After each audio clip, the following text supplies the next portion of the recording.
نحمده ونستعينه ونستغفره ونعوذ بالله من شرور أنفسنا ومن سيئات أعمالنا من يهده الله فلا مضل له ومن يضلل فلا هادي له وأشهد أن لا إله إلا الله وحده لا شريك له وأشهد أن محمدا عبده ورسوله يا أيها الذين آمنوا اتقوا الله حق تقاته ولا تموتن إلا وأنتم مسلمون يا أيها الناس اتقوا ربكم الذي خلقكم من نفس واحدة وخلق منها زوجها وبث منهما رجالا كثيرا ونساء واتقوا الله الذي تساءلون به والأرحام إن الله كان عليكم رقيبا يا أيها الذين آمنوا اتقوا الله وقولوا قولا سديدا يصلح لكم أعمالكم ويغفر لكم ذنوبكم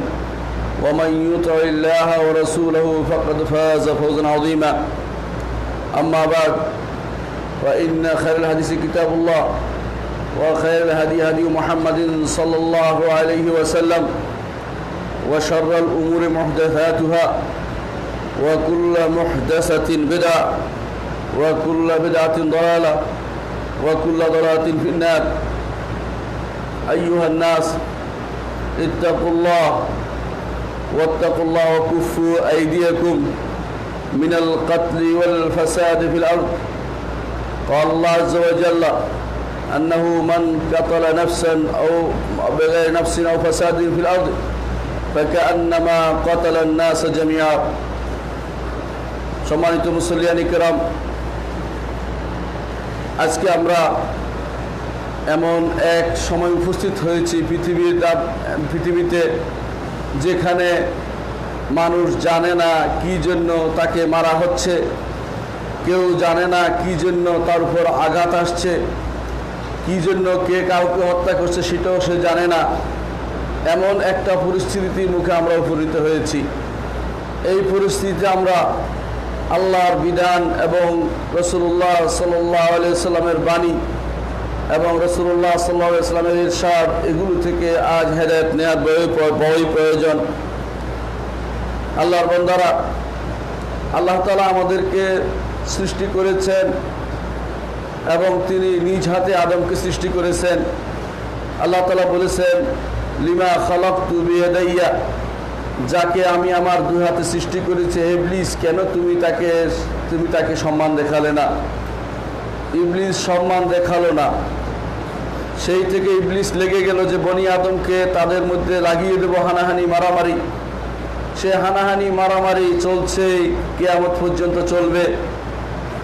এইভাবে যুগে যুগে যখনই হানাহানি মারামারি সর্বোচ্চ পর্যায়ে গেছে, তখনই আল্লাহ তাআলা নবী রাসূলদের পাঠিয়েছেন। মুহাম্মদুর রাসূলুল্লাহ সাল্লাল্লাহু আলাইহি ওয়াসাল্লাম, তারপরে আর কোনো নবী রাসূল আসবেন না, কিন্তু তিনি রেখে গেছেন কোরআনে কারীম এবং রাসূলুল্লাহ সাল্লাল্লাহু আলাইহি ওয়াসাল্লাম হাদিস। সেগুলো থেকে আলো নিতে হবে এবং এই অবস্থা থেকে মুক্তির জন্য প্রচেষ্টা চালাতে হবে। আল্লাহ তাআলা বলেছেন, ওয়ালাকাদ কাররামনা বনি আদম ওয়া হামালনাহুম ফিল বাররি ওয়াল বাহর। বনি আদমকে আমি সম্মানিত করেছি। সবচেয়ে বেশি সম্মানিত সৃষ্টি হচ্ছে বনি আদম। আদম সন্তানরা আল্লাহ তাআলা নিজের হাতে সৃষ্টি করেছেন, তার সম্মানিত ফেরেশতাদের দিয়ে তাদেরকে সম্মানিত করেছেন। এমনকি যুগে যুগে আল্লাহ তাআলা তাদের মধ্যে যারা তার বেশি প্রিয় বান্দা তাদেরকে খলিল হিসেবে গ্রহণ করেছেন। আল্লাহ তাআলা বলেছেন, ওয়াত্তাখাযাল্লাহু ইব্রাহিমা খলিলা। রাসূলুল্লাহ সাল্লাল্লাহু আলাইহি ওয়াসাল্লাম বলেছেন যে ইন্নাল্লাহ ইত্তাখাযানি খলিলান কামা ইত্তাখাযা ইব্রাহিমা খলিলা। আমাকেও আল্লাহ অন্তরঙ্গ বন্ধু হিসেবে গ্রহণ করেছেন, যেভাবে ইব্রাহিমকে অন্তরঙ্গ বন্ধু হিসেবে গ্রহণ করেছেন। যুগে যুগে এই ফিতনার দ্বার উন্মুক্ত হয়েছিল, আর নবী রাসূলগণ সেটাকে বন্ধ করে দিয়েছেন।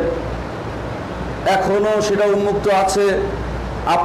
আমাদের সবার উচিত জানা যে কি করতে হবে, কিভাবে আমাদের সন্তানদেরকে, ভবিষ্যৎ প্রজন্মকে জানাতে হবে যে আসলে হত্যা, মারামারি, হানাহানি এটা আল্লাহ তাআলা অনুমোদন করেননি, রাসূল অনুমোদন করেননি, এবং দুনিয়ার বুকে সবচেয়ে বড় সমস্যার জিনিস হচ্ছে এটা।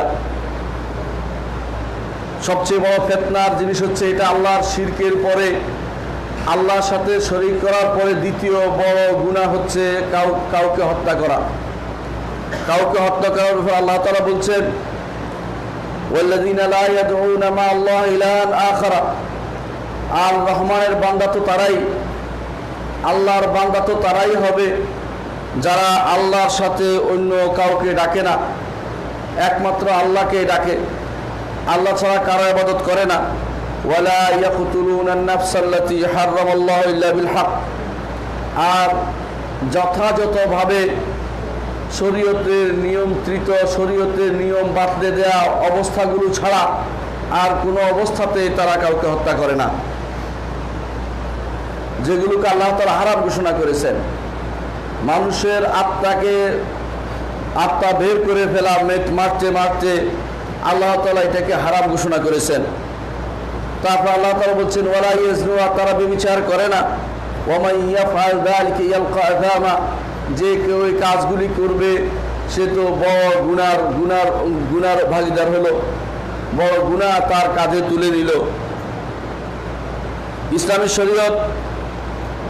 ইসলামী শরীয়ত চায় যে কোনো মূল্যে মানুষের নফসের হেফাজত হোক। 5টি জিনিসের হেফাজতের জন্য ইসলামী শরীয়ত এসেছে। একটি হচ্ছে এটাকে বলা হয় মাকাসিদুশ শরিয়া। শরীয়তের মৌলিক উদ্দেশ্য 5টি। একটি হচ্ছে, প্রথম হচ্ছে নিজের নফসকে হেফাজত করা, দ্বীনকে হেফাজত করা, দিন যেন নষ্ট না হতে পারে। সেজন্য যেই ব্যক্তি দিন ত্যাগ করবে তার শাস্তি বিধান করেছে ইসলামী শরীয়ত। দিন ত্যাগ করলে মৃত্যুদণ্ড দেওয়া হয়েছে মুরতাদের জন্য। অনুরূপভাবে যেই ব্যক্তি নফসের হেফাজত করবে না, কাউকে হত্যা করবে, তার শাস্তি বিধান করেছে ইসলামী শরীয়ত। আর সেটা হচ্ছে কিসাস বা জানের বিনিময়ে জান। অনুরূপভাবে ইসলামী শরীয়ত হেফাজতের ব্যবস্থা করেছে মানুষের বিবেকের। যে কেউ মদ খেয়ে বা মাদক আসক্ত হয়ে বিবেক নষ্ট করবে, ইসলামী শরীয়তে তার জন্য শাস্তির ব্যবস্থা করেছে 80 বেত্রাঘাত। অনুরূপভাবে সন্ততি, ভবিষ্যৎ প্রজন্ম, বংশধর বিনষ্ট হয়ে যাবে, সেটার সংরক্ষণের ব্যবস্থা করেছে ইসলামী শরীয়ত। সেজন্য কেউ যদি কোথাও ব্যভিচারে লিপ্ত হয় তার মৃত্যুদণ্ড ইসলামী শরীয়তে দিয়েছে। অনুরূপভাবে ইসলাম সম্পদের হেফাজতের দায়িত্ব নিয়েছে। যদি কেউ চুরি করে তার জন্য হাত কাটার শাস্তি ইসলামী শরীয়ত দিয়ে দিয়েছে। যদি ইসলামী শরীয়ত অনুরূপভাবে মানুষের আত্মমর্যাদাকে হেফাজতের দায়িত্ব নিয়েছে ইসলামী শরীয়ত। এই জন্য কেউ যদি কারো মর্যাদা হানি করে, ইসলামী শরীয়তে তার জন্য 80 বেত্রাঘাতের ব্যবস্থাপনা করা হয়েছে। ইসলামী শরীয়ত এভাবে মৌলিকভাবে 5টি জিনিসের হেফাজত করে থাকে। একটি হচ্ছে দিন, একটি হচ্ছে মাল বা সম্পদ, একটি হচ্ছে মানুষের মর্যাদা, আরেকটি হচ্ছে মানুষের বংশ, আরেকটি হচ্ছে মানুষের জান বা মানুষের প্রাণ। এটার হেফাজতের দায়িত্বে 5টি জিনিসের হেফাজত দায়িত্ব ইসলামী শরীয়ত নিয়েছে। যে কেউ 5টি জিনিসে আঘাত করবে, বিবেক সহ 5টি জিনিসে যে কি আঘাত করবে, ইসলামী শরীয়ত সেখানে কঠোর শাস্তির বিধান করেছে। আল্লাহ তাআলা কোরআনে কারীম বলেছেন ইয়া আইয়ুহাল্লাযীনা আমানু কুতিবা আলাইকুমুল কিসাসু ফিল কাতলা, হে ঈমানদারগণ, তোমাদের জন্য লেখা হয়েছে, ফরজ করা হয়েছে যে তোমরা যখন কেউ হত্যা হবে তার কিসাস গ্রহণ করা। দয়া নয়, মায়া নয়, বরং সেটা ইসলামী শরীয়তের বিধান।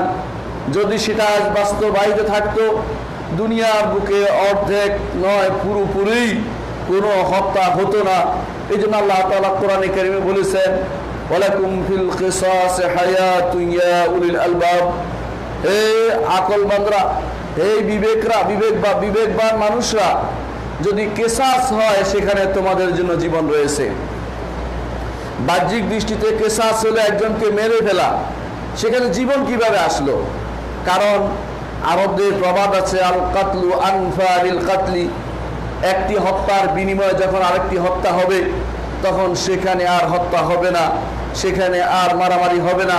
যখন কেউ বুঝতে পারবে যে আমি যত কিছুই করি না কেন, যদি কাউকে মারি শেষ পরিণতি হবে আমিও মরে যাব, তখন সে দুনিয়ার জন্য আর কিছু করবে না, হানাহানি মারামারি করবে না।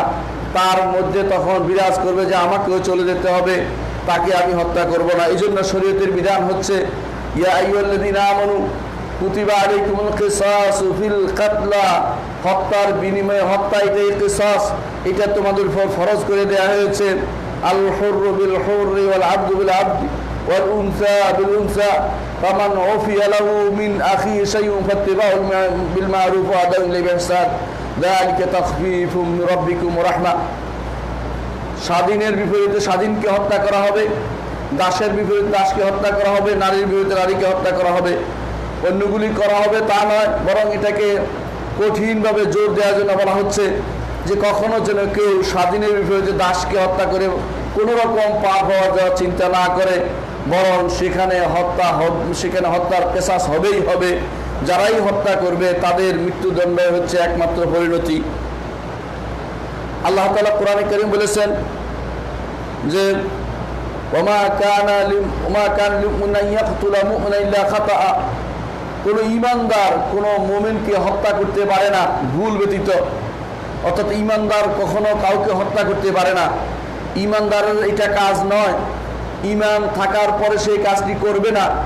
কারণ আল্লাহ তাআলা এরপর আয়াতে বলছেন ওয়ামান ইয়াকতুল মুমিনা মুতাআম্মিদান ফাজাযাউহু জাহান্নাম খালিদান ফিহা ওয়া গাদিবাল্লাহু আলাইহি ওয়া লা'নাহু ওয়া আ'আদ্দা লাহু আযাবান আযীমা। আল্লাহ তাআলা বলছেন ওয়ামান ইয়াকতুল মুমিনা মুতাআম্মিদান, যে কেউ হত্যা করবে কোনো ঈমানদারকে ইচ্ছা করে, ফাজাযাউহু জাহান্নাম, তার পরিণতি তো জাহান্নাম হবে, খালিদান ফিহা, সেখানে সে স্থায়ী হবে, ওয়া গাদিবাল্লাহু আলাইহি, আল্লাহ তার উপর ক্রোধান্বিত হলেন, ওয়া লা'নাহু, আল্লাহ তার উপর লানত করলেন, ওয়া আ'আদ্দা লাহু আযাবান আযীমা, আল্লাহ তার জন্য বড় শাস্তি নির্ধারণ করে রেখেছেন। একটি হত্যা তার বিনিময়ে আল্লাহ কয়টি জিনিস বলেছেন? সবগুলি আখিরাতের। একটি হচ্ছে জাহান্নামে যাবে, আরেকটি হচ্ছে সেখানে স্থায়ী হবে, আরেকটি হচ্ছে আল্লাহর ক্রোধ তার উপর পড়বে, আরেকটি হচ্ছে আল্লাহর লানত তার উপর পড়বে, আরেকটি হচ্ছে আল্লাহ তার জন্য আরো কঠিন শাস্তির ব্যবস্থাপনা করে দিয়েছেন। পাঁচটি জিনিস আল্লাহ তাআলা উল্লেখ করেছেন একটি অপরাধের কারণে। একটি অপরাধের শাস্তি স্বরূপ পাঁচটি জিনিস বলেছেন। আর কোনো অপরাধে এত কঠিন কথা বলেননি আল্লাহ তাআলা।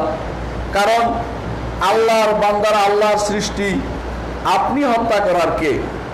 আপনাকে যদি কেউ হত্যা করে আপনার কি পরিণত হবে চিন্তা করুন। আপনার সন্তানদের কথা চিন্তা করুন, আপনার ভাইয়ের কথা চিন্তা করুন। আপনার মতো লোক যদি কাউকে হত্যা করে, তারপর যদি আপনাকে হত্যা করা হয়, আপনার সন্তানদের কি অবস্থা হবে? আপনার আত্মীয় স্বজনের কি অবস্থা হবে? এমন বহু মানুষকে আমরা দেখতে পাই আজ বিনা কারণে সামান্যতম অজুহাতে মানুষকে মেরে ফেলছে, একটু চিন্তা করছে না পরিণতির। কারণ তারা এত বেশি তারা বেপরোয়া হয়ে গেছে, তারা মনে করছে তাদের কিছুই হবে না। যারা এরকম বেপরোয়া হয়ে যায় তারাই শুধুমাত্র এই অন্যায় কাজে ব্রতী হতে পারে, হত্যা করতে পারে। কিন্তু তারা জানে না আল্লাহ তাআলা কিন্তু কাউকে ছেড়ে দিবেন না। ছাড় দিলেও কিছুদিন তিনি ছাড় হয়তো দিবেন, কিন্তু শেষ পর্যন্ত আল্লাহ তাআলা তাকে পাকড়াও করবেন। রাসূলুল্লাহ সাল্লাল্লাহু আলাইহি ওয়াসাল্লাম বলেছেন ইন্নাল্লাহা লা ইউমলিজ যালিম, আল্লাহ তাআলা জালেমকে ছাড় দেন যখন সে মনে করে তাকে আর কেউ পাকড়াও করবেন না, আল্লাহ তাআলা তখন তাকে পাকড়াও করেন। আর আল্লাহর পাকড়াও থেকে কেউ পার পেতে পারবে না। সুতরাং যারা আজ দুনিয়ার বুকে হত্যা চালিয়ে যাচ্ছে তাদের জানা উচিত, হত্যাযজ্ঞ চালিয়ে যাচ্ছে তাদের জানা উচিত যে এইটা হারাম। আল্লাহ তাআলা এটার কারণে দুনিয়াতে শাস্তি যদি নাও হয়, আখিরাতের শাস্তি তার জন্য অবধারিত হয়ে যাবে। রাসূলুল্লাহ সাল্লাল্লাহু আলাইহি ওয়াসাল্লাম বলেছেন ইজতানিবুস সাবআল মুবিকাত, 7টি ধ্বংসাত্মক জিনিস থেকে তোমরা বেঁচে থাকো। ধ্বংসাত্মক জিনিস, যা মানুষকে ধ্বংস করে দেয়, অর্থাৎ যা থেকে বাঁচতে হলে আগে থেকে বিভিন্ন রকমের উপায় অবলম্বন করতে হয়, এমন জিনিস থেকে তোমরা বেঁচে থাকো। এরপর রাসূলুল্লাহ সাল্লাল্লাহু আলাইহি ওয়াসাল্লাম বললেন এর মধ্যে হয়েছে ওয়াকাতলুন নাফসুল্লাতী হারামাল্লাহু ইল্লা বিল হক, এবং এমন নফসকে হত্যা করা যেই নফসকে হত্যা করা আল্লাহ তাআলা হারাম ঘোষণা করেছেন। প্রত্যেকটি নফসই হত্যা করা হারাম। তবে কিছু জিনিস যা রাসূলুল্লাহ সাল্লাল্লাহু আলাইহি ওয়াসাল্লাম বলে দিয়েছেন তিনটি জিনিস শুধুমাত্র শরীয়তে বৈধ ঘোষণা করা হয়েছে। একটি হচ্ছে যেই ব্যক্তি কাউকে কারো বিনিময়ে হত্যা করছে, অর্থাৎ যদি কেসাস হয় সেটা শরীয়ত অনুমোদন করেছে, তবে ব্যক্তি সেটা নিতে পারবে না। কেসাস নেয়ার অধিকার রাষ্ট্রের।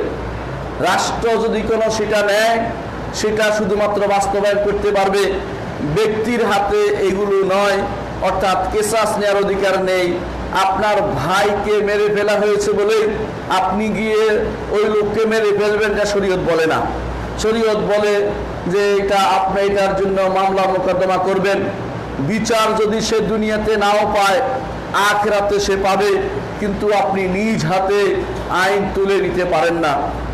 দ্বিতীয় যে কারণে শরীয়ত হত্যাকে অনুমোদন করেছে তা হচ্ছে as-sayyibu zani, জিনা ব্যভিচারকারী, বিবাহিত জিনা ব্যভিচারকারী। যেই পুরুষ বা নারী বিবাহ করেছে, তার যাওয়ার জায়গা আছে, তারপরেও সে ব্যভিচার করেছে, তার জন্য শরীয়ত অনুমোদন করেছে যে মৃত্যুদণ্ড হবে। সেটাও ব্যক্তি সেটাকে চালু করবে না, বা সমাজপতি দিবে না। সেটা রাষ্ট্রের অধিকার, রাষ্ট্র সেটা বাস্তবায়ন করবে। না করলে রাষ্ট্রের লোকেরা গুনাহগার হবে, ব্যক্তি গুনাহ থেকে মুক্ত থাকতে পারবে। 3 নম্বর হচ্ছে যদি কেউ মুরতাদ হয়ে যায়, দিন থেকে দূরে সরে যায়, তখন অর্থাৎ ইসলাম পরিত্যাগ করে অন্য কোনো দিনে চলে যায়, তখন তার জন্য শরীয়তের বিধান হচ্ছে মৃত্যুদণ্ড। এটাও বাস্তবায়ন করবে রাষ্ট্র, ব্যক্তি নয়। যদি রাষ্ট্র বাস্তবায়ন না করে এর জন্য রাষ্ট্রের লোকেরা দায়ী থাকবে, ব্যক্তি বা সমাজ দায়ী হবে না কখনো। এগুলি হচ্ছে ইসলামের দৃষ্টিতে যাদের রক্তকে হালাল ঘোষণা করা হয়েছে ইসলামের দৃষ্টিতে, তবে সেটা নেয়ার দায়িত্ব আপনার আমার নয়, সেটা রাষ্ট্রের উপর দায়িত্ব ন্যস্ত রয়েছে।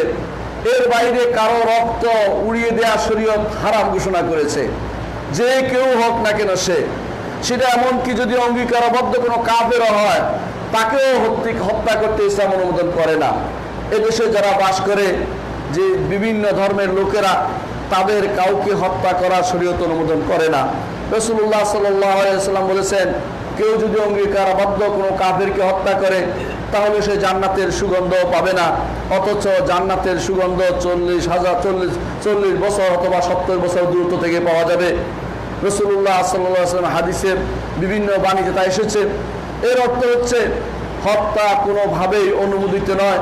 কোনো ব্যক্তির হাতে হত্যার রক্ত লাগুক, এটা কেউ যেন কোনোদিন কল্পনাও না করে, প্রচেষ্টাও না চালায়। এই জন্য রাসূলুল্লাহ সাল্লাল্লাহু আলাইহি ওয়াসাল্লামের হাদিসে এসেছে, কেউ যদি কোনো মানুষকে হত্যার ব্যাপারে অর্ধেক কথা, অর্থাৎ হত্যা শব্দের হ দিয়েও যদি কেউ বলে, আরবিতে বলেছে মানে অর্ধেক বলেছে, সেটাও তার জন্য লানত হিসেবে বিবেচিত হবে এবং সে হত্যাকারীদের অন্তর্ভুক্ত হয়ে যাবে, শয়তানের কারসাজিতে পড়বে। রাসূলুল্লাহ সাল্লাল্লাহু আলাইহি ওয়াসাল্লাম আরো বলেছেন, কেউ যদি কোনো লোহা নিয়ে কারো দিকে এগিয়ে যায়, সেই লোহাটা ধারালো যদি হয় এবং এটা তার হত্যার মতো কোনো কিছু হয়, অথবা যদি লাঠি নিয়ে এগিয়ে যেটা হত্যা করা যায়, মারা যায়, সেটাও তার মধ্যে আল্লাহ লানত হতে থাকবে যতক্ষণ পর্যন্ত না সেটা সে হাত থেকে পরিত্যাগ করছে। হত্যার এত কঠিন শাস্তির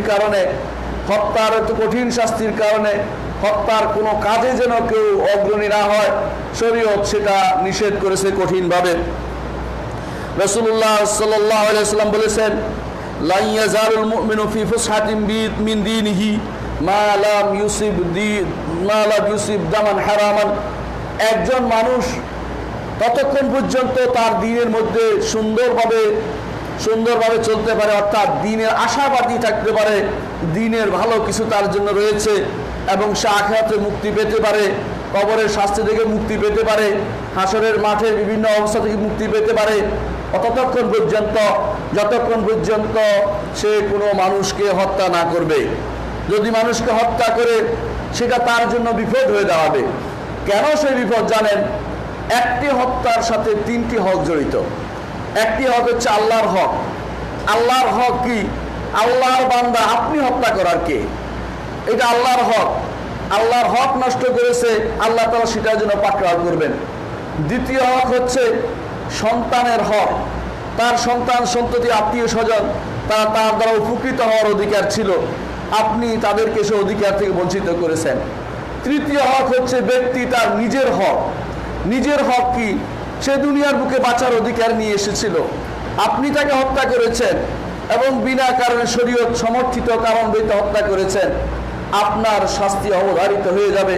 রাসূলুল্লাহ সাল্লাল্লাহু আলাইহি ওয়াসাল্লাম বলেছেন যে এই তিনটি হকের মধ্যে কঠিন হক হচ্ছে কিয়ামতের মাঠে যেটা নিয়ে আসবে, সেটা ব্যক্তি তার মাথা নিয়ে আসবে এবং বলবে, ইয়া রব সাল হাযা লিমা কাতালানি, হে রব একে জিজ্ঞাসা করুন কেন আমাকে হত্যা করেছে। কঠিন। রাসূলুল্লাহ সাল্লাল্লাহু আলাইহি ওয়াসাল্লাম সেজন্য বলেছেন, আতাদরুনা মানিল মুফলিস, তোমরা কি জানো মুফলিসকে? মুফলিস অর্থ হচ্ছে কবর দুঃখহীন। ফকিরকে সাহাবায়ে কেরাম বললেন, ফকির হচ্ছে ওই ব্যক্তি যেই ব্যক্তি এক লোকমা দুই লোকমার জন্য মানুষের দ্বারে দ্বারে ঘুরে বেড়ায়, সেই ব্যক্তি হচ্ছে মুফলিস বা ফকির বা কবর দুঃখহীন। রাসূলুল্লাহ সাল্লাল্লাহু আলাইহি ওয়াসাল্লাম বললেন, না, সেই ব্যক্তি কবর দুঃখহীন নয়। কবর দুঃখহীন ওই ব্যক্তি যে ব্যক্তি দুনিয়ার বুকে আমল করেছে, অর্থাৎ নেক আমল করেছে। এরকম নয় যে নেক আমল করে নাই তার উপর আবার মানুষ মারছে, সেরকম নয়। নেক আমল সে করেছে, সে কামসালিল জিবাল, পাহাড়ের মতো বিভিন্ন রকমের আবাদতে তার আবাদতে পাহাড়ের মতো আবাদত পূর্ণ তার রয়েছে। কামসালিল জিবাল, সালাত, সাওম, যাকাত, হজ অর্থাৎ আল্লাহর ইবাদত করেছে, কিন্তু সে ওয়াকাদ আসাবা দামান হারামান, কোনো ব্যক্তিকে হত্যা করেছে। শাতামা হাযা, কাউকে গালি দিয়েছে। লাতামা হাযা, কাউকে চপেটাঘাত করেছে, অর্থাৎ বান্দার হক নষ্ট করেছে। রাসূলুল্লাহ সাল্লাল্লাহু আলাইহি ওয়াসাল্লাম বললেন, এই ব্যক্তি হচ্ছে মিসকিন। হাসরের মাঠে এরা আসবে, এসে এর সমস্ত নেক আমল ভাগ করে নিয়ে যাবে। যদি দেখে যে আর কোনো নেক আমল নেই, তখন তাদের যাবতীয় বদ আমলগুলো এর কাঁধে উঠিয়ে দেবে। এর চেয়ে মিসকিন আল্লাহর দুনিয়াতে আর কেউ হতে পারে না।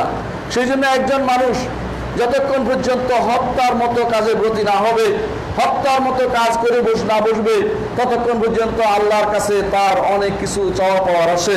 কিন্তু হত্যা করার পরে আল্লাহর রহমত থেকে দূরে সরে যায়, লানতের ভিতরে পড়ে যায়, আল্লাহর ক্রোধের ভিতরে পড়ে যায়, জাহান্নামে যাওয়ার পথ আবিষ্কার তৈরি হয়ে যায়, সেই ব্যক্তি হচ্ছে হত্যাকারী।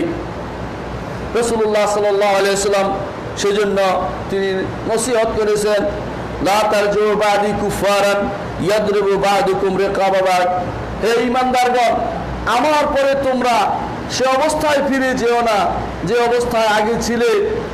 জাহেলি যুগে যেভাবে ছিলে, জাহেলি যুগে কিভাবে ছিল? জাহেলি যুগে একে অপরকে হত্যা করত, কেউ কোনো বিচার পেত না। আজকে আমাদের এই জাহেলি যুগেই চলছে, হত্যা করছে, কেউ কোনো বিচার পাবে না। সত্য হত্যার কোনো বিচার হয় না।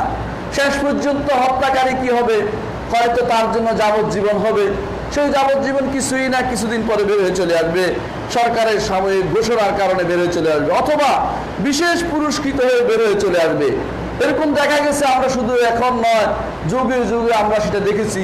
কিছু বিশেষ মানুষ প্রিভিলেজ পেয়ে আসছে, হত্যাকারী ধীরে ধীরে বের হয়ে চলে আসে। যখনই একটা হত্যাকারী সে সুযোগ পায়, এরকম 10টা হত্যাকারী মাথা ছাড়া দিয়ে ওঠে। তারা মনে করে যে আমাদের আর কোনো শাস্তি হবে না, অথচ যার বিপদ হওয়ার তার তো হয়ে গেছে। পিতা আর সন্তানকে পাবে না, সন্তান পিতাকে পাবে না, ভাই ভাইকে হারিয়েছে, বোন ভাইকে হারিয়েছে, ভাই বোনকে হারিয়েছে। এরকম অবস্থা সমাজে চলছে। একটি কারণ সেটা জাহিলি যুগের কাজ ছিল। ইসলাম সেটাকে বন্ধ করার জন্য এসেছে। মুহাম্মদুর রাসূলুল্লাহ সাল্লাল্লাহু আলাইহি ওয়াসাল্লাম যখন তিনি মক্কায় ছিলেন, যখন তার উপর নবুয়ত আসেনি, তখনও তিনি নবুয়তের নির্দেশনা আসে, তখনও তিনি হেডবুল ফুদুল করেছিলেন। কেন করেছিলেন? যাতে মক্কাতে কারো উপর আঘাত আসলে, কারো উপর আক্রমণ আসলে প্রতিহত করা যায়। কারণ জাহিলি যুগের কর্মকাণ্ড মুহাম্মদুর রাসূলুল্লাহ সাল্লাল্লাহু আলাইহি ওয়াসাল্লাম ছোটকাল থেকে কখনো সেটাকে পছন্দ করতে পারেননি। সেই জন্য জাহিলি যুগে কে কাকে হত্যা করত, কোনো বিনা একটি কারণে দেখা যেত, বিনা কারণে একে অপরকে হত্যা করছে, বিনা কারণে আক্রমণ করছে, বিনা কারণে পুরা গোষ্ঠীর পর গোষ্ঠী শেষ করে দিচ্ছে। আজও আমাদের সমাজে যা প্রচলিত আছে জাহিলি যুগের চেয়ে কোনো অংশে কম নয়। বেশিরভাগ মানুষে আজ জোর যার মুলুকতার হয়ে গেছে। গায়ের জোরে আজ দেখানো হচ্ছে বিভিন্ন জিনিস, যেগুলো তার ক্ষমতা দেখিয়ে তারা পার পেতে চায়, কিন্তু আল্লাহর দরবারে পার পেতে পারবে না। আল্লাহ তাআলা কোরআনে কারীম বলেছেন, ওয়ালা তাহসাবান্নাল্লাহা গাফিলান আম্মা ইয়ামালুয যালিমুন ইন্নামা ইউআখিরুহুম লিয়াউমিন তাশখাসু ফীহিল আবসার। ওয়ালা তাহসাবান্নাল্লাহা গাফিলান, আল্লাহকে তোমরা গাফিল মনে করো না। কিছু মানুষ মনে করে আল্লাহ তো দেখছে না, অথবা আল্লাহ দেখলে কি হবে, অথবা আল্লাহর উপর তাদের বিশ্বাসও নেই। গাফিলান আম্মা ইয়ামালুয যালিমুন, জালেমরা যা করছে তারা মনে করছে যে আল্লাহ তাদের পাকড়াও করবে না। আল্লাহ তাআলা বলছেন, না, কখনো নয়। মনে করো না যে আল্লাহ গাফিল রয়েছেন।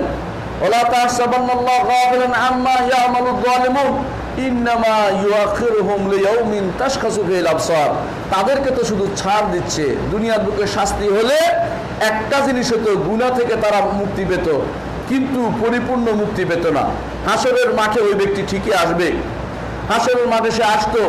হাদিসে আছে রাসূলুল্লাহ সাল্লাল্লাহু আলাইহি ওয়াসাল্লাম বলেছেন, হাসরের মাঠে হত্যাকৃত অর্থাৎ মাকতুল ব্যক্তি, যাকে হত্যা করা হয়েছে, সে আসবে হাসরের মাঠে, রক্ত পড়তেছে তার এই গলা থেকে, হর করে রক্ত পড়তে থাকবে, মাথাটা তার হাতের মধ্যে নিয়ে আসবে এবং আরশের সামনে দিকে দাঁড়াবে, আল্লাহু আকবার, এবং বলবে, আল্লাহ তুমি জিজ্ঞাসা করে লোককে কেন আমাকে হত্যা করেছে। এরকম অবস্থা প্রত্যেকটি মানুষের হবে যারাই হত্যা করে। আর দুনিয়ার বুকে হত্যা চালিয়ে যাচ্ছে, মনে করছে পার পেয়ে যাবে। লা তাহসাবান্নাল্লাহা গাফিলান আম্মা ইয়ামালুয যালিমুন, জালেমরা যা করছে মনে করো না আল্লাহ তাআলা গাফিল। ইন্নামা ইউআখিরুহুম লিয়াউমিন তাশখাসু ফীহিল আবসার, সেদিনের জন্য আল্লাহ দেরি করছেন যেদিন চক্ষুসমূহ স্থির হয়ে যাবে, এদিক সেদিক তাকানোর অবস্থা থাকবে না, ভয়ে চক্ষুসমূহ স্থির হয়ে যাবে, মানুষের অবস্থা ভীতি বিহ্বল অবস্থা থাকবে। কিরকম অবস্থা থাকবে অন্য আয়াতে আল্লাহ তাআলা বলে দিয়েছেন, ইন্না জালজালাতাস সাআতি শাইউন আযীম, নিশ্চয়ই কিয়ামতের কম্পন অত্যন্ত বিরাট বিষয়। ইয়াউমা তারাউনাহা তাযহালু কুল্লু মুরদিআতিন আম্মা আরদাত ওয়া তাদাউ কুল্লু যাতি হামলিন হামলাহা ওয়া তারান নাসা সুকারা ওয়া মা হুম বিসুকারা ওয়ালাকিন্না আযাবাল্লাহি শাদীদ। যেদিন দুধ খাইয়েছে যে মা, সেই মা তার সন্তানের কথা ভুলে যাবে। দুধ খাইয়েছে কিন্তু তার কথা মনে পড়ছে না। ওয়া তাদাউ কুল্লু যাতি হামলিন হামলাহা, সে মায়ের পেটে যদি বাচ্চা থাকে সেটা পড়ে যাবে, সে বুঝতে পারবে না কি অবস্থা তৈরি হচ্ছে। অবস্থা কত ভয়াবহ হলে তা হতে পারে। ওয়াতারান নাসা সুকারা, মানুষকে আপনি পাগল মনে করছেন, কিভাবে পাগলের মুখ ভ্রান্ত হয়ে ঘুরছে। ওয়া মা হুম বিসুকারা, তারা আসলে পাগল নয়। ওয়ালাকিন্না আযাবাল্লাহি শাদীদ, আল্লাহর শাস্তি কঠিন হবে।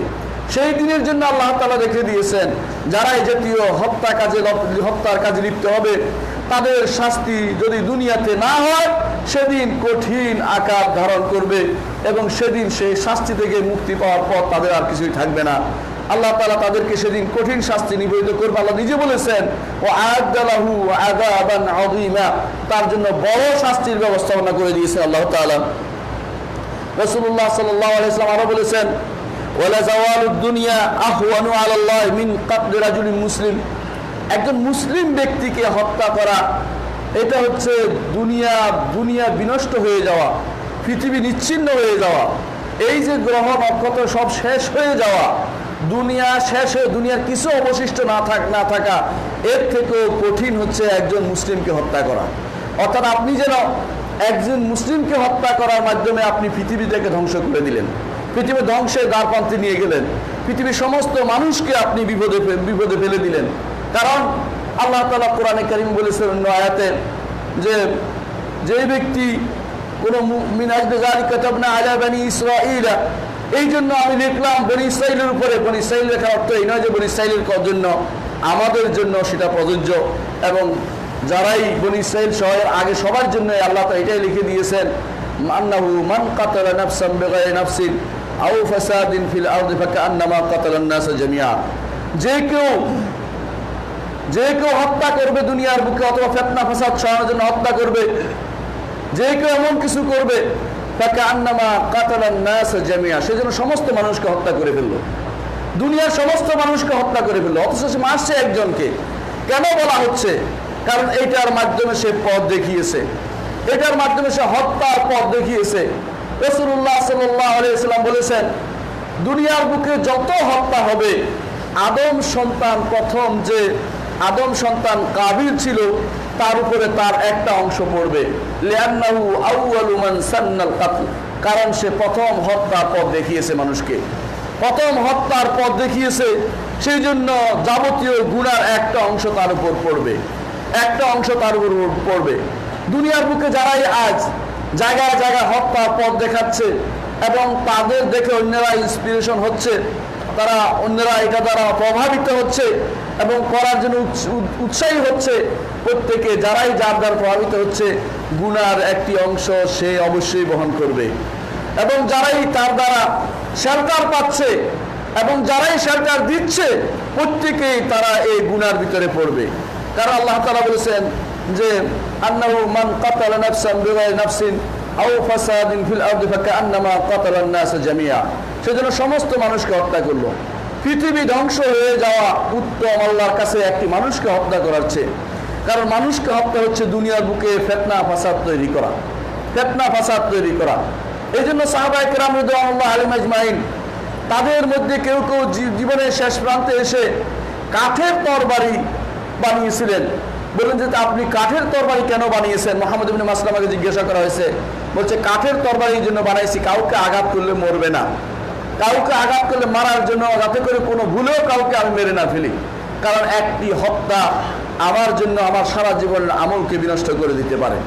এই জন্য হত্যা হচ্ছে দুনিয়ার বুকে সবচেয়ে কঠিন একটি গুনাহ, যা আল্লাহর শিরকের পরে প্রথম গুনাহ বলে বিবেচিত। রাসূলুল্লাহ সাল্লাল্লাহু আলাইহি ওয়াসাল্লাম বলেছেন, ইয়াতিল মাকতুল মুতাআল্লিকান রাসাহু বিইহদা ইয়াদাইহি, একজন হত্যাকৃত ব্যক্তি তার হাতে নিয়ে আসবে তার মাথাটাকে, মুতালাব্বিবান কাতিলাহু বিয়াদিহিল উখরা, আরেক হাতে ডাকতে থাকবে, ধরে রাখবে হত্যাকারীকে, আসো আল্লাহর দরবারে তোমাকে নিয়ে যাই। তাসখাবু আওদাজুহু দামান, তার রক্ত শিরা থেকে রক্ত পড়তেই থাকবে তার শরীরের শিরা থেকে, হাত্তা ইয়াতি বিল আরশ, আরশের নিচে এসে দাঁড়াবেন। ফায়াকুল মাকতুল রাব্বুল আলামিন, হত্যাকৃত ব্যক্তি রব্বুল আলামিনকে বলবে, হাযা কাতালানি, এ আমাকে হত্যা করেছে। ফায়াকুলুল্লাহু লিল কাতিল, ফায়াকুলুল্লাহু লিল কাতিল, আল্লাহ তাআলা তখন হত্যাকারীকে বলবেন, তাইস্তা ওয়ায়ুযুবু ইলান নার, তুই তোর ধ্বংস হোক, তোকে জাহান্নামের দিকে, তখন তাকে জাহান্নামের দিকে তখন নিয়ে যাওয়া হবে। রাসূলুল্লাহ সাল্লাল্লাহু আলাইহি ওয়াসাল্লাম সেই জন্য কঠিনভাবে আমাদেরকে এই জন্য আমাদের কঠিনভাবে সাবধান করেছেন যেন কোনো মানুষ কাউকে হত্যার মতো অপরাধে লিপ্ত না হয়। বরং তিনি বলেছেন, কুন আব্দুল্লাহিল মাকতুল, তুমি হত্যাকৃত হও তবে হত্যাকারী হইও না। হত্যাকৃত হোক, অর্থাৎ যদি তোমাকে মারতে আসে প্রতিহত করবা, কিন্তু প্রতিহত করতে গিয়ে মেরে ফেলো না, কিন্তু তুমি যদি মেরে ফেলো তুমি হত্যাকারী হয়ে গেলে। এই জন্য রাসূলুল্লাহ সাল্লাল্লাহু আলাইহি ওয়াসাল্লাম হাদিসে তিনি বলেছেন, ইজা তাকাল মুসলিমানে বিসাইফাইহিমা ফাল কাতিলু ওয়াল মাকতুলু ফিন্নার, যদি দুজন মুসলিম তাদের অস্ত্র নিয়ে একে অপরকে হত্যা করতে উদ্যত হয়, তাহলে হত্যাকৃত এবং হত্যাকারী উভয় জাহান্নামী হবে। সাহাবায়ে কেরাম জিজ্ঞাসা করলেন, ইয়া রাসূলুল্লাহ, হত্যাকারী জাহান্নামী হবে বুঝলাম, কিন্তু হত্যাকৃত কেন জাহান্নামী হবে? রাসূলুল্লাহ সাল্লাল্লাহু আলাইহি ওয়াসাল্লাম বললেন, কারণ সেও হত্যা করতে চেষ্টা চালিয়েছিল, হত্যা করার চেষ্টা চালানো গুনাহ। সেই জন্য যারা আজ দুনিয়ার বুকে ফিতনা ফাসাদ ছড়িয়ে দিচ্ছে, হত্যা করার মাধ্যমে তারা তাদের পরিণাম দেখে নিক, বুঝে নিক তাদের কোথায় যাবে। রাসূলুল্লাহ সাল্লাল্লাহু আলাইহি ওয়াসাল্লাম তাদের ব্যাপারে বলেছেন যে তারা জাহান্নামে যাবে, রাসূলুল্লাহ সাল্লাল্লাহু আলাইহি ওয়াসাল্লাম হাদিসে বলেছেন, আউয়ালু মা ইউকদা ফীহি বাইনান নাস ইয়াউমাল কিয়ামাতি ফিদ দিমা, হাসরের মাঠে প্রথম যে জিনিসটির বিচার হবে কিয়ামতের মাঠে, যে জিনিসটির বিচার হবে তা হচ্ছে মানুষের রক্ত। একে অপরকে হত্যা করেছে, হত্যার এই বিচার না হওয়া পর্যন্ত সামনে আর কোনো বিচার হবে না। হ্যাঁ, আল্লাহর ইবাদতের মধ্যে হাদিসে আসছে সালাতের ব্যাপারে হবে, যে আল্লাহর ইবাদতের ব্যাপারে প্রথম বিচার হবে সালাতের মাসালায়। আর যখন মানুষের হকের ব্যাপারে হবে, আল্লাহর হকের ব্যাপারে, সালাতের হিসাব নিকাশ নেওয়া হবে। আর মানুষের হকের ব্যাপারে প্রথম হিসাব নেওয়া হবে, বিচার করা হবে প্রথম রক্তের মধ্যে কে কাকে না বিনা কারণে হত্যা করেছে, সেটার শাস্তি তাকে পেতে হবে। রাসূলুল্লাহ সাল্লাল্লাহু আলাইহি ওয়াসাল্লাম তিনি যে শুধু এটা হারাম করেছেন তা নয়, হত্যা পূর্ববর্তী সমস্ত শরীয়তে হারাম ছিল। আল্লাহ তাআলা কোরআনে কারীম বলেছেন, কুল তাআলাউ আতলু মা হাররামা রাব্বুকুম আলাইকুম আল্লা তুশরিকু বি শাইআন ওয়া বিল ওয়ালিদাইনি ইহসানা ওয়া লা তাকতুলু আওলাদাকুম মিন ইমলাকিন নাহনু নারযুকুকুম ওয়া ইয়্যাহুম ওয়া লা তাকরাবুল ফাওয়াহিশা মা যাহারা মিনহা ওয়া মা বাতান ওয়া লা তাকতুলুন নাফসা আল্লাতী হাররামাল্লাহু ইল্লা বিল হক যালিকুম ওয়াসাকুম বিহি লাআল্লাকুম তাকিলুন। আল্লাহ তাআলা বলছেন আসো, আসো মানে এসো, তোমাদেরকে জানিয়ে দিবে। আল্লাহ তাআলা ওসিয়ত করবে এখন, এই জন্য ডাকছেন। কি ওসিয়ত করতে বলছেন? আল্লাহ তাআলা যা হারাম করেছেন সেটা তোমাদের তেলাওয়াত করে শোনানো হবে। সেটা কি? আল্লাহর সাথে কাউকে শরীক করো না, পিতা মাতার প্রতি সদ্ব্যবহার করো, আর তোমাদের সন্তানদেরকে খেতে দিতে পারবে না বলে হত্যা করো না। অনেক মানুষ এটা করে থাকে, পরিবার পরিকল্পনার নামে সন্তান হত্যা করে দিচ্ছে, সন্তান পেটে আসার পরেও ধ্বংস করে দিচ্ছে। বিভিন্ন রকমের বিভিন্ন ক্লিনিক খোলা হয়েছে। এই ক্লিনিক নয়, এগুলি হচ্ছে এক ধরনের সন্ত্রাসী কর্মকাণ্ড। এগুলি সমাজের নারীদেরকে বিনষ্ট করছে আর সহযোগিতা করছে জিনা ব্যভিচারে। এরা সন্তান নষ্ট করে দিচ্ছে আল্লাহ তাআলা, এবং অনেকে আবার সন্তান নষ্ট করে দিচ্ছে কি খাওয়াবে, বেশি সন্তান ইত্যাদি ইত্যাদি বিভিন্ন কারণে। এইটা হচ্ছে হারাম কাজ, আল্লাহ তাআলা হারাম বলে ঘোষণা করেছেন। ওয়ালা তাকরাবুল ফাওয়াহিশা মা যাহারা মিনহা ওয়া বাতান, যাবতীয় অশ্লীলতা আল্লাহ তাআলা হারাম ঘোষণা করেছেন। তারপর আল্লাহ তাআলা বলছেন ওয়ালা তাকতুলুন নাফসা আল্লাতী হাররামাল্লাহু ইল্লা বিল হক, যেই নফসকে আল্লাহ তাআলা হারাম ঘোষণা করেছেন, হারাম মানে সম্মানিত করেছেন, যাকে হত্যা করা হারাম ঘোষণা করেছেন। অর্থাৎ আগে যে তিনটির কথা বলেছিলাম, এই তিনটির বাইরে আর কাউকে হত্যা করা শরীয়ত হারাম ঘোষণা করেছে। সুতরাং এদের বাইরে অন্য কাউকে হত্যা করা অনুমোদিত নয়। যদি হত্যা করা হয় তাহলে আল্লাহর বিধানকে লঙ্ঘন করা। আল্লাহ বলছেন লা তাকতুলুন নাফসা আল্লাতী হাররামাল্লাহু ইল্লা বিল হক, যথাযথ হক ব্যতীত, আল্লাহর বিধানের অনুসরণ ব্যতীত কাউকে তোমরা কোন নফসকে হত্যা করো না। যালিকুম ওয়াসাকুম বিহি লাআল্লাকুম তাকিলুন, এটা আল্লাহর পক্ষ থেকে তোমাদের ওসিয়ত যদি তোমরা বিবেকবান হতে। অন্য এক আল্লাহ তাআলা বলছেন ওয়ালা তাকতুলু আওলাদাকুম খাশিয়াতা ইমলাক, খেতে দিতে পারবো না বলে সন্তান হত্যা করো না। অনেকেই তা করে থাকে, সন্তান চলে আসছে, ক্ষতি হবে, স্বাস্থ্য নষ্ট হবে, পড়ার সমস্যা, কি করব না করবো ইত্যাদি ইত্যাদি বিভিন্ন অজুহাতে সন্তান হত্যা করে। আল্লাহ তাআলা সেটাকে নিষেধ করে দিয়েছেন, সেটা জায়েজ নাই। নাহনু নারযুকুকুম ওয়া ইয়্যাহুম, নাহনু নারযুকুহুম ওয়া ইয়্যাকুম, তাদের রিজিক ব্যবস্থা আমি করব, তোমাদের রিজিক ব্যবস্থা আমি করব। কেউ বলতে পারে না কার রিজিক কোথায় আছে। আল্লাহ সবার রিজিকের ব্যবস্থা করবেন। যে ব্যক্তি তার সন্তানকে দুনিয়াতে আসার আগে হত্যা করে দিচ্ছে, পেটের ভিতরেই মেরে ফেলছে, সে তো হত্যাকারী। সে হত্যাকারী, তারও বিচার হবে, তারও বিচার হবে, হত্যাকারীদের অন্তর্ভুক্ত হবে। যারা সাহায্য সহযোগিতা করছে ও তথাকথিত ক্লিনিক ব্যবসা করে তাদেরও বিচার হবে, কারণ তারা অন্যায় করছে।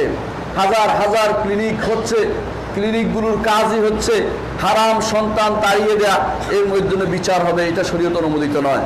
যেই সন্তান পেটে এসেছে, যে জীবন ধারণের উপযুক্ত হয়েছে, সেই সন্তান হত্যা করা মানে হচ্ছে আপনি একজন হত্যাকারী।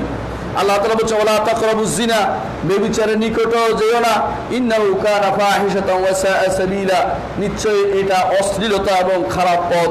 ওয়ালা তাকতুলুন নাফসা আল্লাতী হাররামাল্লাহু ইল্লা বিল হক, আর হত্যা করো না এমন কোন নফসকে যেটাকে আল্লাহ তাআলা হত্যা করা হারাম ঘোষণা করেছেন।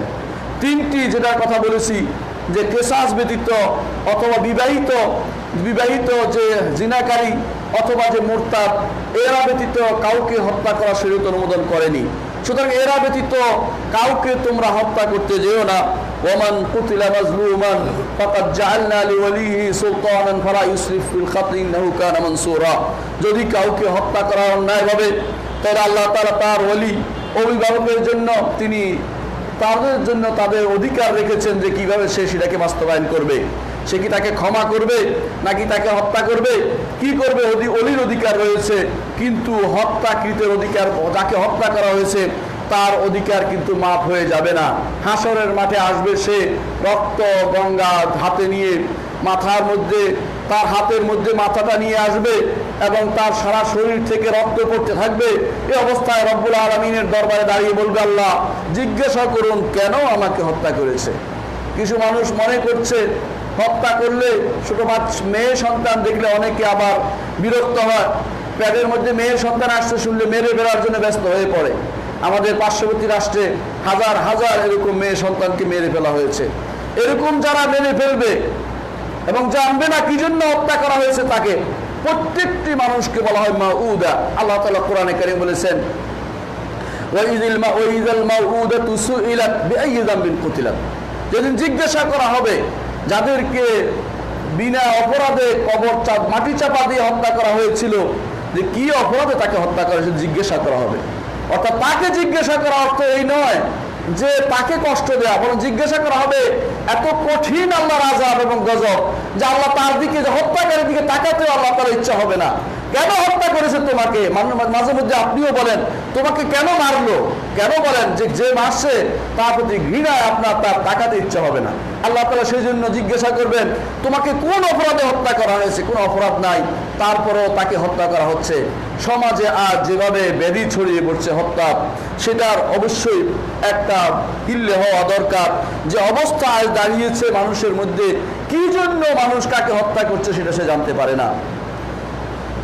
এমন এক গুনাহ হত্যা, রাসূলুল্লাহ সাল্লাল্লাহু আলাইহি ওয়াসাল্লাম হাদিসে এসেছে, তিনি বলেছেন কুল্লু যামবিন আসাল্লাহু আন ইয়াগফিরাহু ইল্লা মান মাতা মুশরিকান আও কাতালা মুমিনান মুতাআম্মিদান। দুটি গুনার ব্যাপারে রাসূলুল্লাহ সাল্লাল্লাহু আলাইহি ওয়াসাল্লাম সাবধান করেছেন। একটি হচ্ছে যদি কেউ শিরিক অবস্থায় মারা যায়, আরেকটা হচ্ছে কোনো নফসকে হত্যা করে মারা যায়। আল্লাহ তাআলা তাদেরকে, আল্লাহ রাসূল সাল্লাল্লাহু আলাইহি ওয়াসাল্লাম বলছেন যে সবাই গুনাহ আল্লাহ তাআলা হয়তো ক্ষমা করবেন, এই দুইজনকে ক্ষমা করবেন না।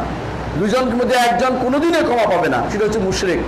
আর দ্বিতীয় জন তার কেসাস না হওয়া পর্যন্ত ক্ষমা পাচ্ছে না। হাসরের দুনিয়ার বুকে কেসাস হলেও কিছু ক্ষমা সে পাবে, না হলে হাসরের মাঠে তার কেসাস হবে, সেদিন তাকে শাস্তি ভোগ করতে হবে। এবং সেদিনের শাস্তি হবে ভয়াবহ, দুনিয়ার জীবনের মতো সামান্য জীবন নয়, সেই জীবনের শাস্তি, সেইটার শাস্তি হবে অনেক ভয়াবহ, যার তুলনায় দুনিয়ার জীবন কিছুই না। রাসূলুল্লাহ সাল্লাল্লাহু আলাইহি ওয়াসাল্লাম বিদায় হজের ভাষণে দাঁড়িয়ে বলেছিলেন, ইন্না দিমাআকুম ওয়া আমওয়ালাকুম হারামুন আলাইকুম কাহুরমাতি ইয়াউমিকুম হাযা ফি বালাদিকুম হাযা ওয়া ফি শাহরিকুম হাযা।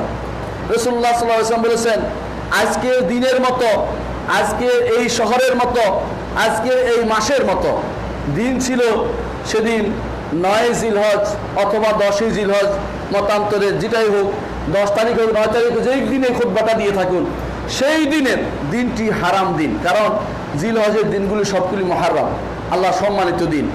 আর মক্কা হচ্ছে হারাম এলাকা, সেখানে আর এবং মাস ছিল সেটা হারাম মাস, জিলহজ মাস।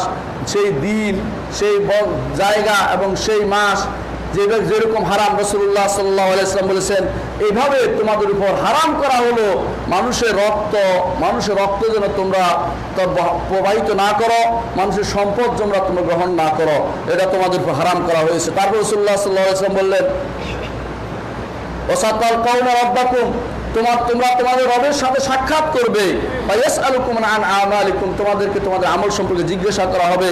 ফালা তারজু বাদি কুফারা, আমার পর তোমরা কাফের হয়ে, পদভ্রষ্ট হয়ে একে অপরের ঘাট থেকে মাথা বিচ্ছিন্ন করে দিও না, অর্থাৎ একে অপরকে হত্যা করো না। রাসূলুল্লাহ সাল্লাল্লাহু আলাইহি ওয়াসাল্লাম আমাদেরকে বিদায় হজে সেই ওসিয়ত করেছেন। রাসূলুল্লাহ সাল্লাল্লাহু আলাইহি ওয়াসাল্লাম ব্যাপারটি এত ভয়াবহ হওয়ার কারণে একবার উসামা ইবনে যায়েদ রাদিয়াল্লাহু আনহু, তিনি যুদ্ধের ময়দানে এক লোককে যখন আক্রমণ করতে উদ্যত হয়েছেন, কাফেরকে, সে বলল লা ইলাহা ইল্লাল্লাহ, কিন্তু উসামা ইবনে যায়েদ রাদিয়াল্লাহু আনহু তাকে হত্যা করে ফেললেন। যখন ফিরে আসলেন তখন সাহাবায়ে কেরাম বললেন, ইয়া রাসূলুল্লাহ, উসামা এই কাজটি করেছে। রাসূলুল্লাহ সাল্লাল্লাহু আলাইহি ওয়াসাল্লাম বললেন, ইয়া উসামা, তুমি কি করলে? উসামা বললেন, ইয়া রাসূলুল্লাহ, সে তো আমার তরবারির ভয়ে বলেছে। রাসূলুল্লাহ সাল্লাল্লাহু আলাইহি ওয়াসাল্লাম বললেন, তুমি কি তার পেটের ভিতরে ঢুকেছ? তুমি কি তার কলব ফেলে দেখেছ? তুমি কি তার অন্তর ফেলে দেখেছ? কি জন্য তাকে তুমি হত্যা করেছ? কি করবে তুমি হাসরের মাঠে যখন সে লা ইলাহা ইল্লাল্লাহ নিয়ে আসবে, তখন তোমার কি অবস্থা হবে? একজন মানুষ লা ইলাহা ইল্লাল্লাহ বলার পর তাকে হত্যা থেকে সে মুক্ত হয়ে যায়, তাকে হত্যা করার কোনো সুযোগ থাকে না। কেন তুমি তাকে হত্যা করলে? উসামা বললেন, রাসূলুল্লাহ সাল্লাল্লাহু আলাইহি ওয়াসাল্লাম এই কথা শুনে আমার মনে হচ্ছে, হায়, যদি আমি এর পরে ইসলাম গ্রহণ করতাম, অর্থাৎ ইসলামে তো এটার কোনো সুযোগ নেই, যদি এর পরে ইসলাম গ্রহণ করতাম, হায় রে, আমার এত বড় ভুল আমি কেন করলাম? মিকদাদ ইবনে আমর, তিনি একদিন রাসূলুল্লাহ সাল্লাল্লাহু আলাইহি ওয়াসাল্লাম জিজ্ঞাসা করেন, ইয়া রাসূলুল্লাহ, কেউ যদি ভয়ে বলে লা ইলাহা ইল্লাল্লাহ, তার কি বিধান? রাসূলুল্লাহ সাল্লাল্লাহু আলাইহি ওয়াসাল্লাম বললেন, ভয়ে বলুক আর যেভাবে বলুক, যদি লা ইলাহা ইল্লাল্লাহ বলে সে তোমার মতো হবে। তার সন্তান, তার সম্পদ এবং তার জান রক্ষা করা আমার দায়িত্ব হবে। কখনো তাকে সম্পদকে এবং তার জানকে আক্রমণ করার অধিকার তোমাকে দেওয়া হয় না। এই জন্য আল্লাহ তাআলা কোরআনে কারীম বলেছেন, ঈমানদার কখনো কাউকে হত্যা করতে পারে না। ঈমানদার কখনো কোনো ঈমানদারকে ইচ্ছাকৃত হত্যা করতে পারে না। এটা ঈমানদারের কোনো পরিচয় হতে পারে না। এই জন্য আল্লাহ বলছেন, ওয়ামা কানা লিমুমিনিন ইয়াকতুলা মুমিনান, একজন ঈমানদার কখনো একজন ঈমানদারকে হত্যা করতে পারে না, ইল্লা খাতান, তবে ভুল হতে পারে। ভুল কি? ভুল হচ্ছে সে মনে করছে এটা মারির জন্য নয়, তাকে শাসিয়েছে কিন্তু তার পেটের ভিতরে আঘাত হয়েছে, অথবা সে ভয় পেয়ে মরে গেছে। এই জাতীয় ভুল হতে পারে। কাউকে ভয় দেখা, যেমন মুসা আলাইহিস সালাতু ওয়াস সালাম, তিনি হাত দিয়ে আঘাত করেছেন, এতেই মরে গেল। তাই মারার ইচ্ছা ছিল না, কিন্তু এটা মরে গেছে।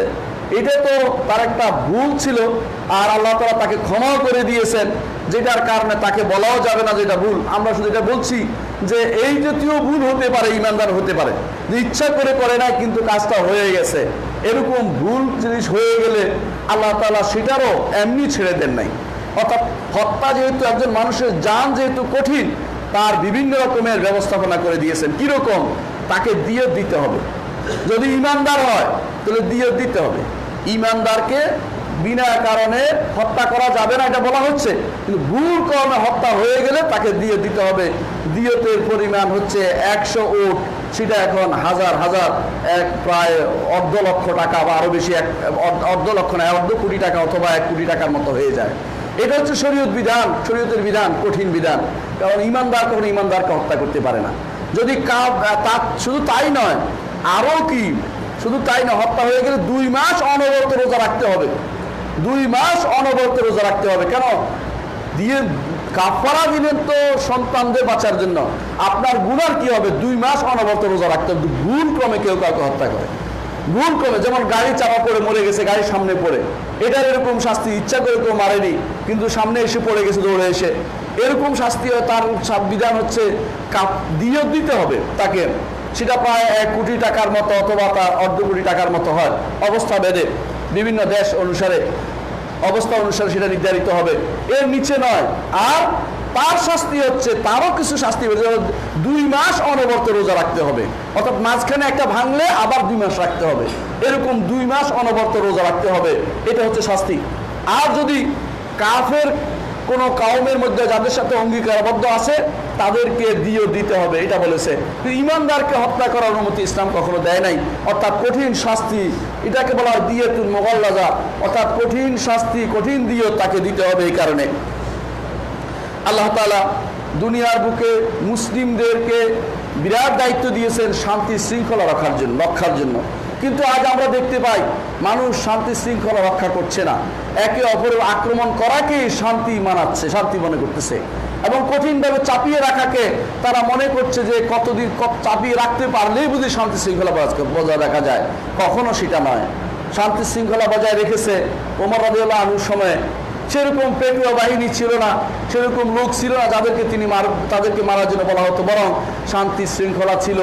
আবু বকর রাদিয়াল্লাহু আনহুর সময় ওমর রাদিয়াল্লাহু আনহু মদিনাতে তিনি 6 মাস তিনি ছিলেন, বিচারক ছিলেন, একটি মোকদ্দমাও আসেনি, কারণ মানুষের মধ্যে মারামারি হানাহানি হয়নি। উমর ইবনে আব্দুল আজিজের সময় কোনো মারামারি হানাহানি হতো না। কারণ কেন? কারা বুঝছে যে ইসলাম যদি বাস্তবায়ন হয় সুন্দর করে, বিচারের প্রয়োজন হবে না, মানুষের হাত এমনিতেই বিশুদ্ধ হয়ে যাবে। দুনিয়ার বুকে আজ যে সমস্ত কারণে মারামারি হচ্ছে, সেগুলি কি? দুনিয়া পাওয়ার জন্য। দুনিয়াতে কি পায়? সম্পদের জন্য করছে, কেউ বা নারীর জন্য করছে। প্রথম যে হত্যা হয়েছিল নারীর জন্য হয়েছিল, কাবিল হত্যা করেছিল হাবিলকে নারীর জন্যই। সুতরাং এখনো তা হচ্ছে, এটা চালু আছে, এটার কারণেই শাস্তি হবে, এটা ভয় দেখানো হয়েছে কোরআনে হাদিসে। তারপরেও মানুষ সেটা করে যাচ্ছে। দুনিয়ার বুকে মানুষ করছে অনেকে ক্ষমতার জন্য, ক্ষমতাকে নিষ্কণ্টক করার জন্য, অথবা কেউ পুরো দখলদারিত্ব বজায় রাখার জন্য, দুনিয়ার জমিনের জন্য কেউ হত্যা করছে, জমিন দখলের জন্য, অথবা কেউ সামান্যতম জিনিসের জন্য হত্যা করছে। কিশোরদের মধ্যে আজ হত্যার একটা এলিমেন্টস হয়ে গেছে মোবাইল। কার মোবাইল কে নিবে, কার থেকে কি জানবে, এ নিয়ে হত্যা করা হচ্ছে। এই সবগুলি সামান্যতম জিনিস। কেউ যদি বুঝতো যে আখিরাতের শাস্তি ভয়াবহ, আল্লাহ তাআলা যেদিন পাকড়াও করবেন সেদিন কোনো মানুষের আর বাঁচার উপায় থাকবে না, তারা যদি বুঝতো তাহলে কেউ হত্যার মতো এই কঠিন কাজে লিপ্ত হতো না। আসলে কি জানেন, বর্তমান সময়ে সবচেয়ে বড় সমস্যাজনক অবস্থা হচ্ছে ফিতনার যুগ চলছে। ফিতনার যুগ চলছে। রাসূলুল্লাহ সাল্লাল্লাহু আলাইহি ওয়াসাল্লাম বলেছেন, ইয়াতাকারাবুজ জামান, কাল সময় যখন কিয়ামতের আগ কাছাকাছি যখন হবে, তখন ইয়াকবাদুল ইলম, জ্ঞান, দ্বীনের জ্ঞান উঠে যাবে। দুনিয়ার জ্ঞান সম্পর্কে অনেক কিছু মানুষ জানে, দ্বীনের জ্ঞান খুব কম মানুষই জানে। ওয়া তাজহারুল ফিতান, ফিতনা বেড়ে যাবে। ওয়ায়ুলকা শুহ, মানুষের মধ্যে কৃপণতা বেড়ে যাবে। এবং ওয়াইয়াকসুল হারজ, মানুষের হত্যা বেড়ে যাবে। সাহাবায়ে কেরাম বললেন, হারজ কি জিনিস ইয়া রাসূলুল্লাহ? রাসূলুল্লাহ সাল্লাল্লাহু আলাইহি ওয়াসাল্লাম বললেন যে সেটা হচ্ছে হত্যা। অন্য হাদিসে রাসূলুল্লাহ সাল্লাল্লাহু আলাইহি ওয়াসাল্লাম বলেছেন, কিয়ামতের যুগে একটা সময় আসবে, কিয়ামতের আগে, যখন মানুষ কি জন্য তাকে হত্যা করেছে নিজেই জানে না, এরকম অবস্থা তৈরি হবে। আর যে হত্যাকারী সেও বুঝবে না কি জন্য সেজন্য হত্যা করছে মানুষকে, সেও সেটা বুঝে না। কেন হত্যা করার একটা তার আনন্দ হয়ে যাবে, যেন হত্যা করতে পারলে সে একটা বিরাট কিছু করছে। রাসূলুল্লাহ সাল্লাল্লাহু আলাইহি ওয়াসাল্লাম আরেকটা উদাহরণ দিয়েছেন যে কিয়ামতের আগে ফোরাত নদী থেকে স্বর্ণের পাহাড় উঠবে। ফোরাত নদী নাম শুনেছেন আপনারা, ইরাকের ফোরাত নদী। স্বর্ণের পাহাড় উঠবে। সেই স্বর্ণের পাহাড় নিয়ে কামড়াকাড়ি করবে, মারামারি করবে, হানাহানি করবে। 100-এর মধ্যে 1000-এর মধ্যে 999 জন মারা পড়বে। যে ব্যক্তি বাঁচবে সেই ব্যক্তি তখন বলবে, আমি এর জন্য এত কিছু করেছি, এটা আমার দরকার নেই। তো কেন মারামারি করেছিলেন? 999 জন মারা যাবে 1000-এর মধ্যে, শেষে আর কেউ এটা নিতে চাইবে না। এই সম্পদ নিয়ে আমার কি হবে? যেই সম্পদের জন্য আমার সমস্ত লোক মরে গেছে, এই সম্পদ আমার কোন কাজে লাগবে? আজও তা হচ্ছে। মানুষ জানে না কি জন্য হচ্ছে, কিছুদিন পরে বুঝতে পারবে যে কি জন্য হত্যা করছে। অনেক সম্পদ রেখেই কিন্তু তাকে চলে যেতে হবে, অথচ জমির জন্য, বাড়ির জন্য অথবা অন্য কিছুর জন্য একে অপরকে হত্যা করছে। সে যখন মারা পড়বে, সে যখন দুনিয়া থেকে চলে যাবে, জায়গা মতো থেকে যাবে, মানুষ কিন্তু চলে যাবে এবং এটার শাস্তি তখন পেতেই হবে। এই জন্য একজন ইমানদার কখনো সাময়িক চিন্তা করতে পারে না। ইমানদার দূরদর্শী হবে, সে চিন্তা করবে যে আমার এর জন্য প্রত্যেকটি কাজের জন্য আমাকে জবাবদিহি করতে হবে। রাসূলুল্লাহ সাল্লাল্লাহু আলাইহি ওয়াসাল্লাম বলেছেন, লাউ আন্না আহলাস সামাই ওয়া আহলাল আরদি ইশতারাকু ফি দামিল মুমিনিন লাআকাবাহুমুল্লাহু তাআলা ফিন-নার। যদি দুনিয়াবাসী এবং দুনিয়াবাসী অর্থাৎ জমিনবাসী এবং আকাশবাসী কারা? ফেরেশতারা। জমিনবাসী কারা? দুনিয়ার মধ্যে যারা আছে কারা? এরা মানুষ এবং জিন। এরা সবাই যদি করে একত্রিত হয় কোনো মানুষকে হত্যা করার জন্য, ইমানদারকে হত্যা করার জন্য, লাআকাবাহুমুল্লাহু তাআলা ফিন-নার, আল্লাহ তাআলা জাহান্নামে তাকে ফেলবেন। আল্লাহু নাউযুবিল্লাহ, আল্লাহু আকবার। কঠিন শাস্তির কথা বলেছেন। ইমাম তিরমিজি হাদিসটি হাসান সনদে বর্ণনা করেছেন। এর অর্থ হচ্ছে দুনিয়ার উপরে যারা, পৃথিবীর উপরে যারা আছে ফেরেশতারা, আর পৃথিবীতে যারা আছে মানুষ এবং জিন, এদের সবাইকে একটির বিনিময়ে, যে সবাই যদি একটা মানুষকে হত্যা করে, ইমানদারকে হত্যা করে, আল্লাহ তাআলা তাকে জাহান্নামে দিতে কোনো রকম দ্বিধা করবেন না। এই জন্য ইবনে ওমর রাদিয়াল্লাহু আনহু বলেন, ইন্না মিন ওয়ারতাতিল উমুর আল্লাতী লা মাখরাজা লিমান আওকা নাফসাহু ফিহা সাফকাত দামিল হারাম বিগাইরি হাল্লিহি। সবচেয়ে কঠিন বিপদ হচ্ছে ওই ব্যক্তি, যে ব্যক্তি নিজেকে হারাম রক্ত প্রবাহিত করার জন্য বিপদে ফেলে দিয়েছে। এই বিপদ তার থেকে সে বের হতে পারবে না কোনোদিনই। ইমাম বুখারী হাদিসটি বর্ণনা করেছে, এই বর্ণনাটি নিয়েছেন ইবনে ওমর রাদিয়াল্লাহু আনহু থেকে। এর অর্থ যে ইমানদার কখনো চিন্তা করবে না যে আমি মারলেই বুঝি বেঁচে যাব, মারার পরে বুঝে আমাকে কেউ আর কেউ ধরবে না। না, আল্লাহ তাআলা কিন্তু ইন্না রাব্বাকা লাবিল মিরসাদ, আল্লাহ তাআলা অবশ্যই আপনাকে পাকড়াও করার জন্য রয়েছেন। তিনি অবশ্যই আপনাকে পাকড়াও করবেন। আপনার দুনিয়ার জীবনের শেষ নয়, দুনিয়ার জীবনের পরে বড় একটা জীবন আছে। সেই জীবন, যে জীবনের কোনো শেষ নেই, সেই জীবনের জন্য আপনার প্রস্তুত থাকা উচিত যে আমি যা করি তার পরিণাম ফল সেখানে আমাকে ভোগ করতে হবে। আব্দুল্লাহ ইবনে আমর ইবনে আস রাদিয়াল্লাহু আনহু তিনি বলেন, কাবার দিকে তাকিয়ে বলছেন, কাবা ঘরের দিকে তাকিয়ে বলছেন যে হে কাবা ঘর, কত উত্তম তুমি, কত সুগন্ধি তোমার, মা আতিয়াবাকে ওয়া মা আতিয়াবা রিহাকে, তোমার ঘর হে কাবা, তোমার কত সুগন্ধি, তোমার কত ভালো লাগে তোমাকে দেখতে, কিন্তু একজন ঈমানদারকে হত্যা করা তোমাকে ধ্বংস করার চেয়ে জঘন্য কাজ। যে ব্যক্তি কোনো মানুষ হত্যা, ঈমানদার হত্যা করেছে, সে তো কাবাঘর ধ্বংস করার মতো অপরাধে লিপ্ত হয়েছে। এই জন্য একজন ঈমানদার কখনো হত্যার মতো কাজে ব্রতী হতে পারে না। আজ যারা এই সমস্ত হত্যার কাজে লিপ্ত হয়েছে তাদের ভয় করা উচিত যে কবরে কি অবস্থা হবে, তাদের হাসরের মাঠে কি অবস্থা হওয়া উচিত হবে তাদের উচিত। সম্মানিত মুসল্লিয়ান কিরাম, বলছিলাম আল্লাহ তাকওয়া অবলম্বন করার কথা। তাকওয়া অবলম্বনের জন্য অবশ্যই নিজের হাতকে সংযত করতে হবে, নিজের হাতকে সংযত করতে হবে, নিজের আত্মাকে যেভাবে আল্লাহর মুখে অভিমুখী করতে হবে, দুনিয়ার বুকে হাতকে সংযত করে চলতে হবে।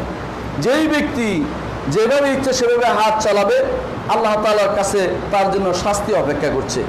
এই যে এরা যারা আজ দুনিয়ার বুকে দুনিয়ার সামান্যতম কিছু সময়ের জন্য শান্তি উপভোগের জন্য আজ যারা পৃথিবীর ভাইদেরকে, মুসলিম ভাইদেরকে হত্যা করছে, যারা ঈমানদার মানুষকে হত্যা করছে, যারা শিক্ষিত মানুষদেরকে হত্যা করছে, যারা আজ বিনা কারণে বিনা অপরাধে মানুষদেরকে হত্যা করছে, তাদের প্রত্যেকের জন্য আল্লাহ তাআলার শাস্তি অপেক্ষা করছে। তারা যেন সেই দিনের অপেক্ষায় থাকে যেদিন আল্লাহ তাআলা তাদেরকে পাকড়াও করবেন। আলা ওয়া সাল্লু আলা সাইয়্যিদিল বাশারিয়্যা মুহাম্মদ ইবনে আবদুল্লাহ কামা আমারাল্লাহু আযজা ওয়া জাল্লা ফি কিতাবিহি ওয়া দান্না বিমালাইকাতিল মুসাবিহাতিল কুদসি ওয়া দাল্লাতা বিকুম আইয়ুহাল মুমিনুন ফাকালা তাআলা মুখবিরা ওয়া আমিরা ইন্নাল্লাহা ওয়া মালাইকাতাহু ইউসাল্লুনা আলান নবী ইয়া আইয়ুহাল্লাযিনা আমানু সাল্লু আলাইহি ওয়া সাল্লিমু তাসলিমা। وقال النبي صلى الله عليه وسلم من صلى علي مرة صلى الله عليه بها عشرا اللهم صل على محمد وعلى آل محمد كما صليت على إبراهيم وعلى آل إبراهيم إنك حميد مجيد اللهم بارك على محمد وعلى آل محمد كما باركت على إبراهيم وعلى آل إبراهيم إنك حميد مجيد اللهم ارض عن الخلفاء الراشدين أبي بكر وعمر وعثمان وعلي وعن سائر الصحابة والتابعين رضوان الله عليهم أجمعين اللهم اغفر لنا ولإخواننا الذين سبقونا بالإيمان ولا تجعل في قلوبنا غلا للذين آمنوا ربنا إنك رؤوف رحيم اللهم انصر المسلمين في كل مكان وأيدهم بتأييدك يا رحمن আল্লাহ পৃথিবীর আনাচে কানাচে মুসলিমরা যে যেখানে সবাইকে তুমি সাহায্য করো আল্লাহ। আল্লাহ সবাইকে তুমি ক্ষমা করে দাও আল্লাহ। আল্লাহ আমাদেরকে তুমি ক্ষমা করে দাও আল্লাহ। আমাদের সন্তানদেরকে তুমি ক্ষমা করে দাও আল্লাহ। আমাদের পিতা মাতা যারা কবরে শুয়ে আছে তাদেরকে তুমি ক্ষমা করে দাও আল্লাহ। আমাদের নারীদেরকে তুমি হেশমত সাথে চলার তৌফিক দান করো আল্লাহ। তাদের পর্দার উপর থাকার তৌফিক দান করো আল্লাহ।